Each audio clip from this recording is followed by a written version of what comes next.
Hello, my friend. My name is Monica Esgueva.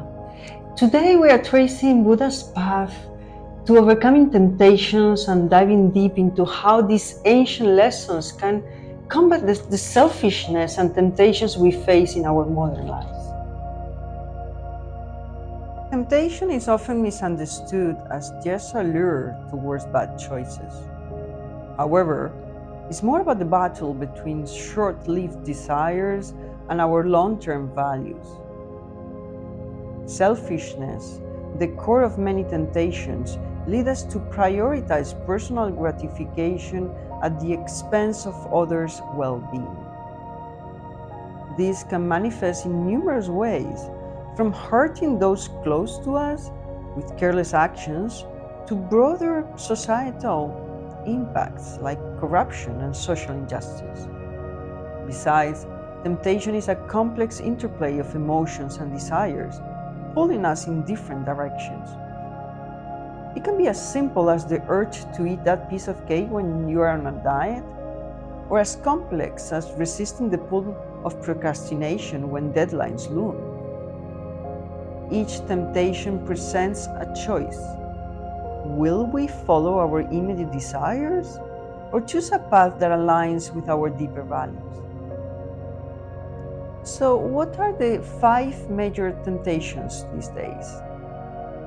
According to a recent survey I read, people acknowledged this: anxiety and worry, procrastination, overeating and health, excessive use of electronics, which often reflects a preference for digital gratification over meaningful personal interactions, and lastly, according to this survey, is laziness at work. In my view, the core issue at play when individuals succumb to temptations is a profound ignorance of the consequences, both for themselves and others. This ignorance isn't just a lack of knowledge, it's often an underestimation of the destructive impact that giving in to temptations can have. At the heart of this behavior lies deep-seated self-centeredness and selfishness, where one's own desires and needs are prioritized above those of others. This mindset is frequently justified with rationalizations that frame such decisions as normal or inevitable. Phrases like, "well, that's just how things are," often dismiss any moral dilemmas associated with these choices. This attitude not only facilitates the justification of harmful behaviors, but also blinds individuals to the potential for change and growth, locking them into a cycle of repetitive and damaging actions that affect everyone involved.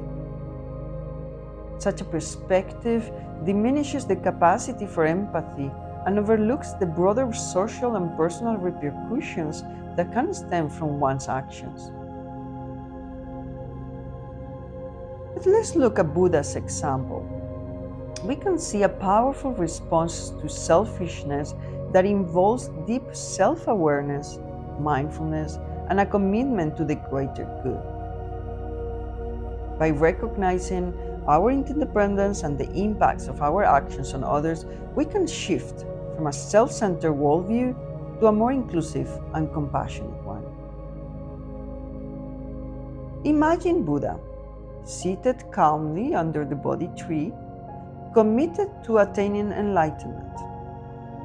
As he sat, Mara, the ruler of desire, illusion, and destruction, saw Buddha's quest threatening his power. Mara didn't just attack outright. He was cunning, using seduction, fear, and doubt, 3 powerful temptations we all face. First came the temptation of desire.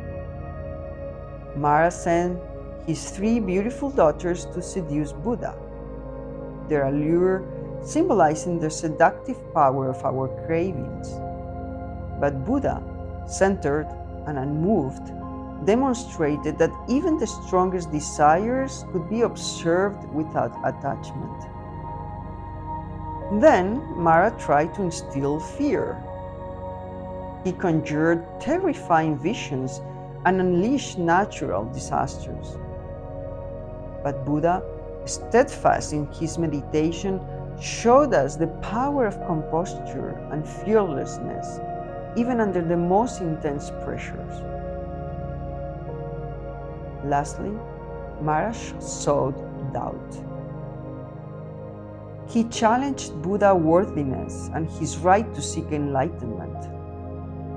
In response, Buddha reached down and touched the earth, calling upon it to bear witness of his many lifetimes of virtue.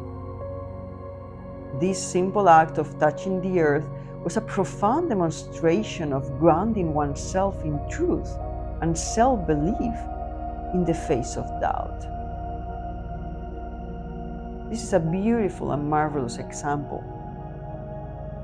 But what are some simple but powerful practical steps that we can take to combat selfishness and temptations in our lives?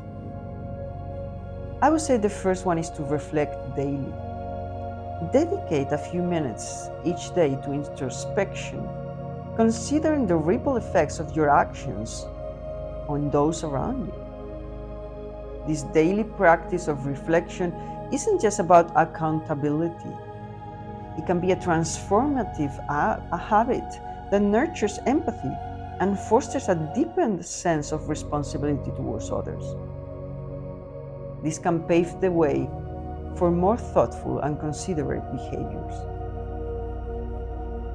A second action or practice is to set goals for the greater good. When planning your personal objectives, take a moment to think about how achieving these goals could also benefit those around you. This approach encourages us to look at our ambitions through a lens that values the collective contribution as much as our personal success. This way, we ensure that we create a harmonious balance that enriches our lives and supports the well-being of others, fostering a sense of fulfillment that transcends material or individual gains. And a third practice is to establish clear boundaries and identify triggers. I have observed that one effective way to combat temptation is to set clear boundaries around behaviors that lead to undesirable outcomes and identify the triggers that make you vulnerable to these temptations. For example, if you find yourself spending excessive time on social media or indulging in online shopping, designate specific times of the day for these activities and strictly adhere to them. Understanding and recognizing the situations, emotional states, or environment that expose you to these temptations are crucial. Reflect on how this behavior is damaging and how it affects you when you indulge. By preemptively acknowledging these triggers, you can avoid them or prepare strategies to deal with them without succumbing. Implementing such boundaries empowers you to control your impulses proactively rather than reacting to them at the moment. This method fosters a disciplined approach to self-regulation, enabling a gradual strengthening of willpower and increased awareness of one's actions in real time. It also fosters a commitment to what you really do, what really matters in your life. To sum up, just as Buddha transformed his encounters with temptation into pivotal steps towards enlightenment, we too can have the opportunity to turn around our everyday challenges into catalysts for personal and common growth. Each time we choose to rise above selfishness and temptation, we refine our own character and we contribute positively to improving our society. Overcoming personal greed and short-sightedness becomes a milestone in our journey towards building a healthier and more empathetic world. If today's video inspires you, you can hit that like button, subscribe for more, and please share the comments and about how you plan to tackle selfishness and other temptations in your life. Let's cultivate a world that values mindfulness, cooperation, compassion over immediate gratification. And we can do this together. Thank you.